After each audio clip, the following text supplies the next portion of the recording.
Hello there, Jon DP again with another tutorial video again with Steven Nettleford. Today we're going to look at the art of holding the focus pads. We're in a lockdown period now, and I'm sure we want to work with our family members, our brothers and sisters on how to hold the pads.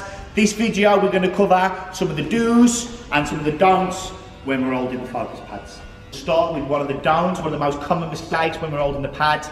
People tend to hold them over there, like they're hitting ET's ears, okay? So this is one of the things I see regularly in my class. Jab, cross, jab. Maybe that's a little bit over dramatised, but the target is not that big. I don't know anyone with an head that big. So what we want to do, we want to hold the target in front of our own face, because in hindsight, in reality, that's where Steve's going to be aiming for if he was sparring against me or he's fighting me. So we're going to hold the pad directly in front, jab, there, jab, cross, jab, jab. Again, not over there. It's unrealistic. It's unrealistic.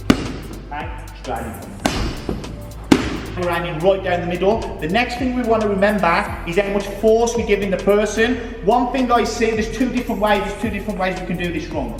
Firstly, I can be someone that feeds the pad too much. I'm going to feed you too much. Jab, jab, jab, cross, jab, cross. I'm doing more of a workout than he is, okay? Secondly, one thing, so on the opposite side of the scale, is when I offer no support at all. So when he punches, I'm offering absolutely nothing at all, which actually is probably worse than the first one, because you can injure the person's shoulders and the person's elbows. I want to find a nice consistency. I want him to do around 90% of the punch, and I'm going to give him a little 10% touch there, okay? Watch, feel that, jab. I'm not overreaching, I'm not under pushing, okay? I'm just putting in a nice firm target, but I'm still allowing him to complete his punch on his own. Practice that, we'll move on to the next punch. Accuracy of the punch right. I know I've got the connection of the punch right with how much an impact I'm giving back. Now what we want to try to do is we don't want to overdo it too much. We don't want to be there going 10, all these fancy combinations. Remember, we start low. So what I'm going to do to start with, I'm just going to start with the basic 2 punches. We're just starting to hold the pads.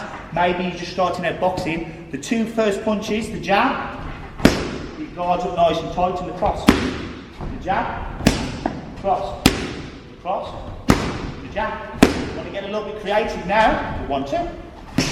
Everything's right, jab. The main thing is, not only is he getting a workout, but also the technique's right. The only way that we get the technique right is by me controlling the pad work, not being mad. Jab, cross, back now, just not adding the footwork in.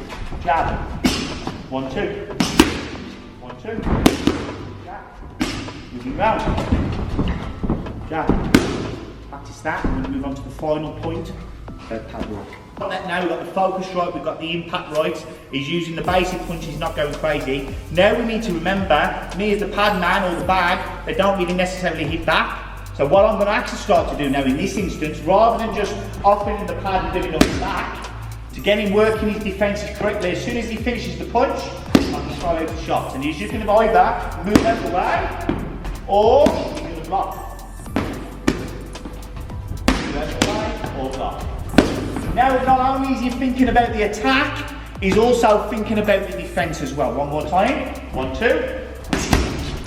1, 2. 1, 2.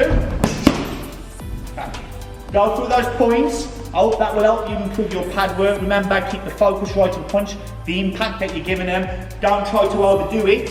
And remember, whatever you do, don't just take part. Go away.